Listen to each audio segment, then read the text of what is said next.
अगर आपको कोई क्यूरी है वो आपके साथ क्या होता है, स्पेन के हवाले से भी कि वहाँ पे क्या हुआ। और ये तकरीबन 2 फरलॉन्ग 400 to 600 मीटर बोल्ट ने 15-16 यूरो चार्ज किए। और या तो वहाँ पे मुझे 2 ऑप्शन दिए गए। उन्होंने कहा कि अगर तो आपने सिर्फ डाटा लेना है जी। एक दफ़ा फिर क्रोएशिया से के कैपिटल ज़ाग्रेब से मैं आपको खुश आमदीद कहता हूँ।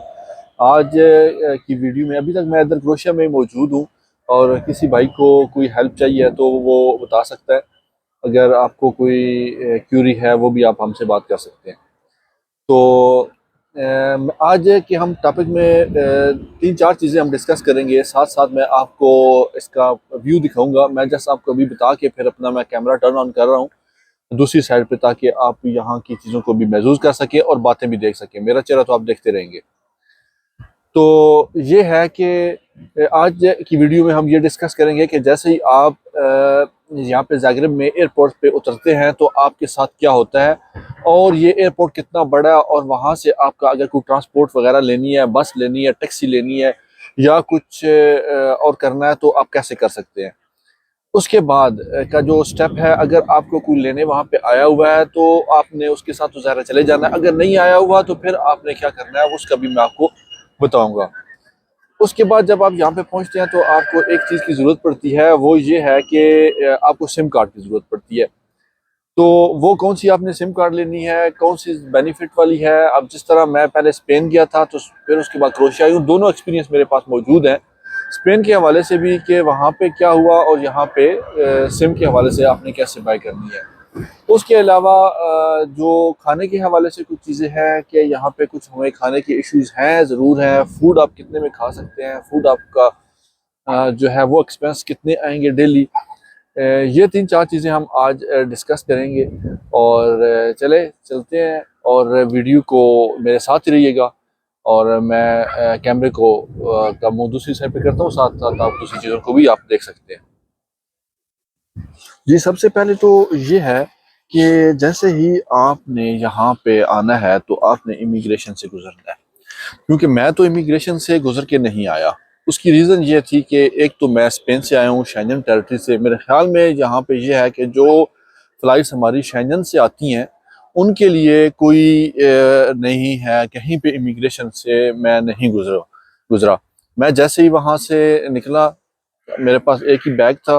उस बैग को मैंने उठाया और मैं चल पड़ा उसकी तरफ, एग्जिट की तरफ, और मैं बाहर चुप करके आ गया। लेकिन आप अगर पाकिस्तान इंडिया से आ रहे हैं और अगर आपने पहले शेंजन के कंट्री से नहीं आ रहे तो आपको ज़ाहिर है इमिग्रेशन से गुजरना पड़ेगा।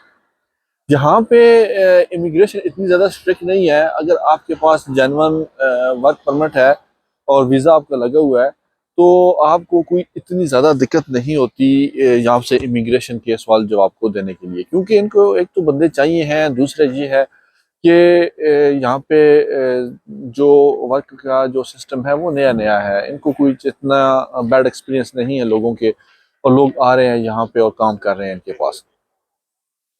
उसके बाद इमिग्रेशन से जैसे ही आपने बाहर आना है, यहाँ पे कोई इतना बड़ा एयरपोर्ट नहीं है कि आप भूल जाएंगे। जैसे इमिग्रेशन से निकलते हैं एक छोटा सा हाल है, हाल से बाहर आप पहुंचेंगे तो वहाँ पे आपको टैक्सी भी मिल जाएगी। और उसके बाद थोड़े से दूर जाके तकरीबन 2 फरलॉन्ग 400 to 600 मीटर आपको बस भी मिल सकती है। यहाँ पे ट्रेन नहीं है इसके अंदर, ज़ाग्रेब के एयरपोर्ट के अंदर। लिहाजा अगर तो आप दिन के टाइम पे आते हैं तो फिर तो आपके लिए ठीक है, आप बस ले सकते हैं। और बस के टिकट बहुत ही माकूल है, 1 से 1.5 यूरो के अंदर अंदर आप अपनी डेस्टिनेशन के ऊपर पहुंच सकते हैं। लेकिन अगर तो आप ये सोच रहे हैं कि वहाँ से टैक्सी करनी है, तो अब मैंने पहले ही यहाँ पे पहुँचने से पहले ही 2 अपलोड कर ली थी ऐप्स। एक यहाँ पे बोल्ट चलती है और एक है ऊबर। क्योंकि मैं जिसके पास आ रहा था, मेरे गेस्ट ने मुझे ये सजेस्ट किया था और उसने ठीक सजेस्ट किया था, क्योंकि मेरी फ्लाइट थी, मैं तकरीबन 8:30-9 बजे रात के टाइम पे वहाँ पे पहुंचा था। इतना बड़ा एयरपोर्ट नहीं है, फ्लाइट्स बहुत कम आती हैं, कोई इतना गहमा गहमी नहीं होती। तो इस वजह से मैंने वहाँ से तकरीबन मेरा 12 किलोमीटर बन रहा था, तो मुझे बोल्ट ने 15-16 यूरो चार्ज किए और मैं अपनी डेस्टिनेशन पर विद इन 20 to 25 मिनट में वहाँ पे पहुँच गया। तो अब हमने ये चीज़ तो एक तो आपने ये करना है, बेहतर है कि आप टैक्सी कर लें। तो ज़्यादा बेहतर है, क्योंकि सामान भी साथ होता है। फर्स्ट टाइम आप जा रहे होते हैं, अपनी डेस्टिनेशन पे पहुंच जाते हैं, क्योंकि बस तो स्टॉप पे उतारेगी, फिर आपने आगे ट्रैवल करना होता है। अब यहाँ पे दो इश्यूज हैं। अगर आपकी सिम तो आपके साथ चल रही है, अगर आपकी सिम ने आपका साथ दिया है और आपके पास रोमिंग है, क्योंकि जो मैंने सिम ली थी वो ली थी स्पेन में, लेकिन उसने विद रोमिंग ली थी, लेकिन यहाँ पे वो रोमिंग ओपन ही नहीं हुई। अनफॉर्चुनेटली मुझे प्रॉब्लम हुई। लेकिन एक मजे की बात यह है कि यहाँ पे एयरपोर्ट में जैसे ही आप अंदर ही अभी होते हैं, इमिग्रेशन से बाहर निकलने तक यहाँ पे एयरपोर्ट का जो वाईफाई है वो फ्री है, उससे आप बेनिफिट ले सकते हैं। उस वाईफाई अगर फ्री है, वहाँ पे फ्री है, उसको कनेक्ट करें और अपना उबर ऑर्डर कर लें। जैसे कि मैंने अपनी उबर को ऑर्डर किया था, फ्री उबर ऑर्डर कर ली थी मैंने। उसके अलावा ये जो वहाँ पे आप पहुँच जाते हैं। अब देखिए यहाँ पे आपने आके आपके पास तीन ऑप्शन हैं, या तो आप होटल बुकिंग करेंगे, या एयरबीएनबी पे आप फ्लैट वगैरह या रूम वगैरह बुक करेंगे अगर थोड़ा सा सस्ता काम करना है तो, और या फिर हॉस्टल वगैरह भी थोड़े सस्ते ही होते हैं, ठीक होते हैं। और या फिर आप इस तरह करेंगे कि क्या नाम है, अपना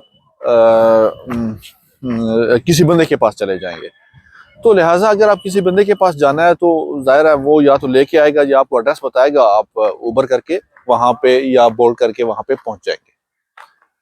उसके बाद की जो चीजें हैं तकरीबन यहाँ तक तो आपको मैंने बता दिया। अब आपने सिम कार्ड कौन सा लेना है इसके बारे में आपको मैं आज इंफॉर्मेशन देता हूँ। अब देखिए मैं आया दूसरे दिन, मैं रात थी जब पहुंचा हूँ यहाँ पे। दूसरे दिन मैंने सुबह सुबह सबसे पहले मुझे सिम कार्ड चाहिए था। घर में तो आपको वाईफाई मिल जाता है, लेकिन बाहर तो नहीं मिलता आपको। तो मैं वहाँ पे ना छोटी छोटी शॉप्स बनी हुई हैं, मैं एक शॉप पे चला गया तो वहाँ पे मुझे दो ऑप्शन दिए गए। उन्होंने कहा कि अगर तो आपने सिर्फ डाटा लेना है तो उसके लिए एक डिफरेंट सिम है, वो 100 GB डाटा, उसमें आप कॉल वगैरह नहीं कर सकते, वो आपको मिल जाता है तकरीबन 10 यूरो में 100 GB for 1 month. That is very good.